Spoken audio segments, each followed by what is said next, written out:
High friends welcome back to my channel. तो ये जे देखते पाच्छेन आमार हाथे पाबदा माछ, এই ডিমওয়ালা পাবদা মাছের রেসিপি আজকে আমি আপনাদের সাথে শেয়ার করব। এই রেসিপিটা এতটাই মজা যে নিমিষেই এক থালা ভাত শেষ হয়ে যাবে, আপনারা বুঝতেই পারবেন না। পেট ভরলেও আরও খেতে ইচ্ছা করবে। তো চলুন শুরু করা যাক। প্রথমেই আমি এখানে 4 থেকে 5টি মাঝারি সাইজের পেঁয়াজ কুচি করে নিয়েছি। এরপর নিয়েছি রসুন এখানে আমি 2টা নিয়েছি। এরপর নিয়েছি আদা, এরপর নিয়েছি পাকা লাল মরিচ নিয়েছি 8 থেকে 9টি। এখানে আছে ধনিয়া নিয়েছি 1 চা চামচ, জিরা নিয়েছি 1 টেবিল চামচ, আর নিয়েছি গরম মশলা। এরপর লাগবে টমেটো সস। আপনাদের কাছে যদি পাকা লাল টমেটো থাকে তাহলে আপনারা 2টা মাঝারি সাইজের টমেটোর পিউরি ব্যবহার করবেন। আর এই রান্নায় ব্যবহার করলে এর স্বাদটা এতটাই বেশি হয় যে আপনারা রান্নাটা ট্রাই না করলে বুঝতে পারবেন না। এখানে টমেটো সস নিয়েছি 2 টেবিল চামচ। আর লাগবে প্রধান উপকরণ পাবদা মাছ। এখানে আমি 9 পিস পাবদা মাছ নিয়েছি। এছাড়া লাগবে লবণ, হলুদ ও তেল। আর এই সকল উপকরণগুলো আমি পেস্ট করে নেব মাছ বাদে। এবার গুটি গুটি পায়ে হেঁটে আপনাদেরকে নিয়ে যাব মেইন রান্নায়। প্রথমে চুলায় একটি কড়াই বসিয়ে মাছ ভাজার জন্য দিয়ে দিব পরিমাণ মতো তেল গরম হয়ে গেলে ওই তেলে দিয়ে দেব অল্প লবণ ও অল্প হলুদ। এইগুলো দেওয়ার কারণে মাছ বেশি ফুটবে না, তবে চুলার জাল অবশ্যই লোতে রাখতে হবে। এবার আমি মাছগুলো এক এক করে ভেজে নিব। তারপরেও সাবধানতা অবলম্বন করার জন্য আমি গামলা দিয়ে ঢেকে দিব। এরপর চুলার জাল লোতে রেখে মাছগুলো সাবধানে উল্টিয়ে দিব। আমি মাছগুলো বেশি লাল লাল করে ভাজবো না। পাবদা মাছ অল্প ভাজলে ভালো লাগে।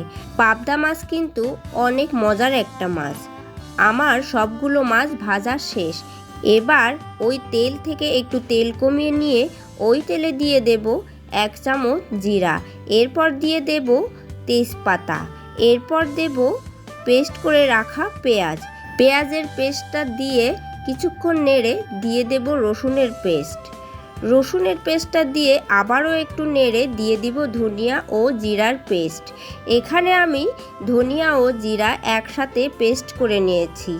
আবারও একটু নেড়ে দিয়ে দিব পাকা লাল মরিচের পেস্ট। তারপর দেব 1 চামচ আদা বাটা। এখানে আমি 1 টেবিল চামচ আদা বাটা নিয়েছি।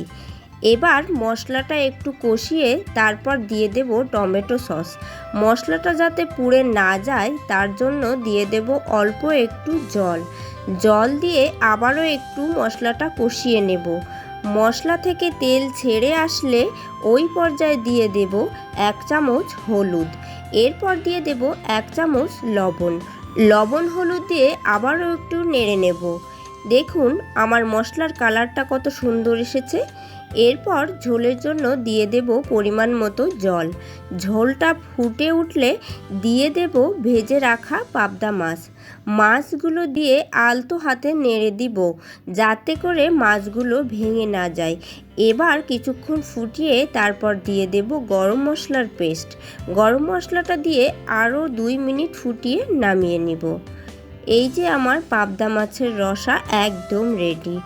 আলুর স্বল্পতার কারণে এখানে মাছের কালারটা ভালো দেখাতে পারিনি, তার জন্য দুঃখিত। একবারের জন্য হলেও বাসায় আপনারা ট্রাই করে দেখতে পারেন। আশা করি অবশ্যই ভালো লাগবে। আর ভালো লাগলে অবশ্যই লাইক, কমেন্ট এবং শেয়ার করবেন। আবারও একটি ভিডিও দেখার অগ্রিম আমন্ত্রণ জানিয়ে আজ এখানেই বিদায় নিচ্ছি। সবাই সুস্থ থাকবেন, ভালো থাকবেন।